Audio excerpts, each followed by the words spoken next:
নমস্কাৰ আজি এটা অতি গুৰুত্বপূৰ্ণ ভিডিঅ' আপোনালোকক দেখুৱাবলৈ বিচাৰিছোঁ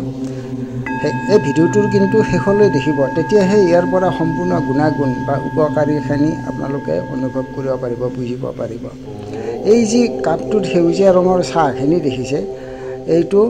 আচলতে সেউজীয়া বা গ্ৰীণ টি চাহপাতৰ চাহ নহয় এইটো এটা ফুলৰ ৰসৰ পৰা বনোৱা চাহ ফুলটো আপোনালোকে সকলোৱে জানে বহুতৰ ঘৰত এই ফুলৰ গছটো থাকেই কিন্তু ফুলটোৰ বিষয়ে সম্পূৰ্ণ নাজানে এই ফুলটো পূজাত ব্যৱহাৰ হয় সেইটোহে আপোনালোকে সকলোৱে জানে কাৰণ এই ফুলটো সকলো পূজাতে ব্যৱহাৰ হয় কিছুমান ফুল কিছুমান দেৱদেৱীৰ পূজাত অতি প্ৰয়োজনীয় আৰু কিছুমান দেৱদেৱীৰ পূজাত কিছুমান ফুল নিষিদ্ধ হয় কিন্তু এইটোৱে সকলো দেৱদেৱীয়ে গ্ৰহণকৈ এই ফুলটো সকলোতে ব্যৱহাৰ হয় আৰু সকলোৱে এই ফুলৰ পৰা সন্তুষ্ট হয় ঠিক তেনেকৈ আপোনাৰ দেহত জীৱনতো ই বহু ধৰণৰ উপকাৰ আনিব পাৰে কেনেকৈ ইয়াৰ পৰা চাহ বনাব পাৰি আৰু এই ফুলটো কি ইয়াৰ আগৰ পৰ্যায়ত মই দেখুৱাম আপোনালোকে চাই থাকক তেতিয়াহ'লে ভিডিঅ'টো ছাবস্ক্ৰাইব কৰিব তো খালি চাহো খাব পাৰি বা কিবা স্নেক্সৰ লগতো খাব পাৰি মই কিন্তু ঘৰতে বনোৱা বস্তুৰ লগতে খাওঁ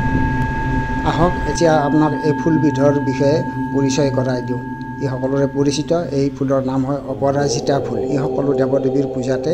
অতি প্ৰয়োজন এই ফুলটো ভালদৰে চাফা কৰি ল'ব লাগে নিজৰ ঘৰত নাথাকিলেও ওচৰ পাজৰতে পায় আৰু নহ'লে বজাৰত কিনিবলৈও পায় এই ফুলটোৰ পৰা কেনেকৈ চাহ বনাব পাৰি এইটো চাই থাকক